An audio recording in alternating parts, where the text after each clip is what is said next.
So the Samsung Galaxy Note 10 has been one of my favorite phones of all time, and I do think although this phone kind of was a little bit of an interesting device and an interesting upgrade coming from the Samsung Galaxy Note 9, I still think this is a very, very interesting phone, and it sits in a very weird spot. So we'll kind of break it down throughout this whole entire video, but I will tell you, if you want to pick up some phones I would recommend this year, links will be down in the description. You can get them from there and you can help support the channel at the same time. Now with the Samsung Galaxy Note 10, this was one of their main flagship phones from 2019. This was also one of the last Note devices. We had one more after this, but this was one of the weirder directions Samsung chose to go. I think they really kind of focused in on the body and maybe a little bit of like the features inside, but they did take away some of the core features that made a Samsung Galaxy Note, a Note. Now on the front, we had a 6.3-inch dynamic AMOLED display. It was a 1080p panel, and I do think, this panel still holds up very, very well. I actually like the way this boxy type of phone looks, like this rectangular sharp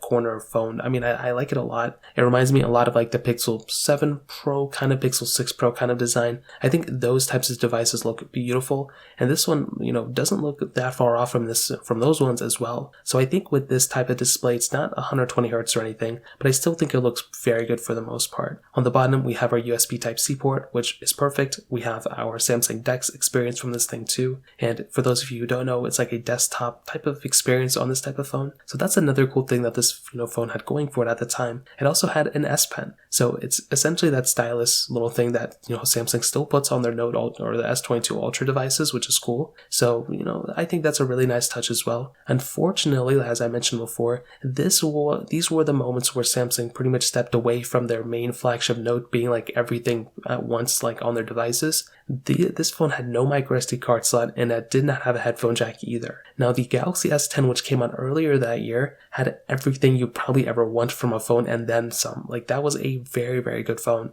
This phone that was supposed to be like, I guess like the even more of a flagship than that phone, actually didn't have that much, didn't really have any more features than the S10 had, in my opinion. So that was something that was kind of concerning, and by this point, the S10 was already kind of gone down in the price tag, in the used market. So it made it even a worse deal in my opinion. So it's just one of those things to keep in mind. Now on the back, we had our glass back, standard glass back, but on some of the Note models, it did actually have this kind of nice like rainbow aura effect. And that was a really cool thing that they actually had going for it. We also had that triple camera setup on the back. We had wireless charging. We had reverse wireless charging, which is awesome. We had IP certification on this phone too. So overall, I still think this phone, holds up pretty, okay in the used market. I'll say it definitely has aged better than I was expecting, considering that a majority of Samsung phones and a majority of phones in general have removed that, headphone jack and micro SD card slot. Really, it's just a one port device on the bottom. I think it's completely okay, and I think this phone has definitely aged better than I thought.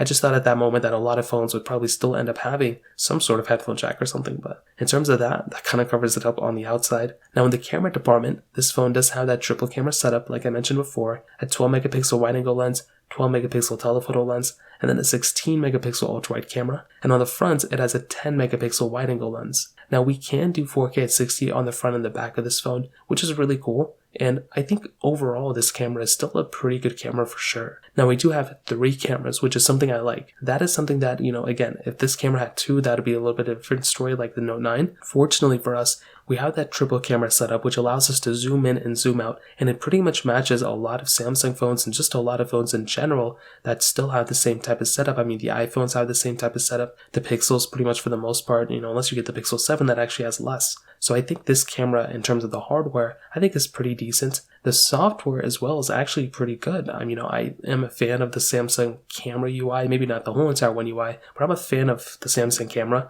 and I think it is actually just one of the more featureful cameras out there. You have tons of features even nowadays, and that is another big, massive advantage of the Samsung Galaxy lineup in general. So I think if you're somebody who's going to be buying this phone, the camera is still going to be fine. Like I still think you're going to be getting a very good camera from this type of device in this type of year. So definitely gets a thumbs up for me without a doubt. So in terms of that kind of covers it up there. Now in the software and the longevity portion of this specific device, this is one of the weirder aspects of this phone. So One UI 4 was technically one of the last updates that these phones got. Now it's still going to be getting software updates and everything like that, but we are already on One UI 5. So technically speaking, this phone is already kind of outdated, which is honestly very, very sad. When I saw that, I kind of felt like this phone could have gotten another version of software, but you do have to kind of remember that the Samsung Galaxy S9 and the Note 9 actually ended off with One UI 2. So this phone actually ended up getting an extra year of software updates on top of the one that it was normally supposed to get, if you guys remember.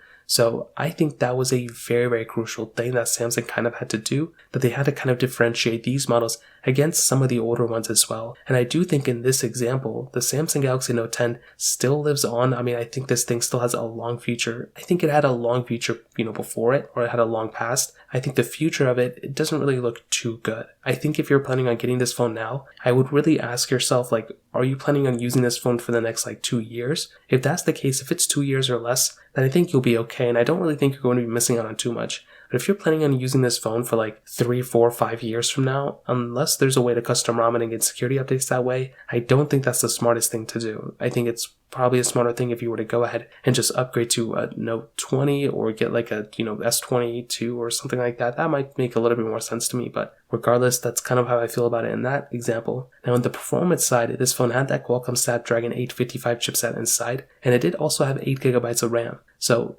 I feel like the performance of this phone back then was very, very good, and even now it's still very decent. It is pretty much almost the same specs as the Samsung Galaxy S10. So I felt like that phone performed very, very well even later on in its life, and the Note 10 is no different. I feel like this phone is a very good performing phone still. I feel like if you are somebody who just wants to go ahead and pick up a phone and basically use as an everyday device, this is a very, very decent phone. I mean, it's not a solo performing phone by any means. That 855 may be a little bit outdated nowadays, considering we do have the 8 Plus Gen 1 chipset, the 8 Gen 2 is about to come out from Snapdragon from Qualcomm. So that is something to keep in mind. But if you're playing heavy intensive games, small games, whatever you're planning on doing, this phone is going to be able to perform at very, very decent levels, even in this day and age. And it's been 4 years since this phone came out. So that's probably something to keep in mind. Now the 3500 mAh battery inside this thing is also pretty good. And as I mentioned, you can do reverse wireless charging from this phone as well, which that in and of itself is amazing. So I think things like that make this phone still feel like a flagship, including the S Pen as well. And to kind of sum up this video, what I'll tell you is, I think the Samsung Galaxy Note 10 is still a very, very good phone. Unfortunately, the software updates are the thing that kind of throw me off. I don't know if I feel comfortable recommending a phone like this to people, where this phone is potentially going to be discontinued, where it's already discontinued with software. I would hate for people to buy this phone and then, them to not get the latest updates and all that. So I would probably just recommend going for the Note 20 or the S21 or something like that. Get one of those phones. The Note 10, I think, had a good life. Unfortunately, it's not getting software updates, so it's not really worth it that much anymore. So in terms of that kind of covers it up there. If you have any other thoughts or questions, please let me know in the comment section below. Hit the like button, that would mean so much, but definitely hit that subscribe button. More importantly than everything else, I love every single one of you guys. Hopefully I'll catch you guys in the next video. Peace out till then.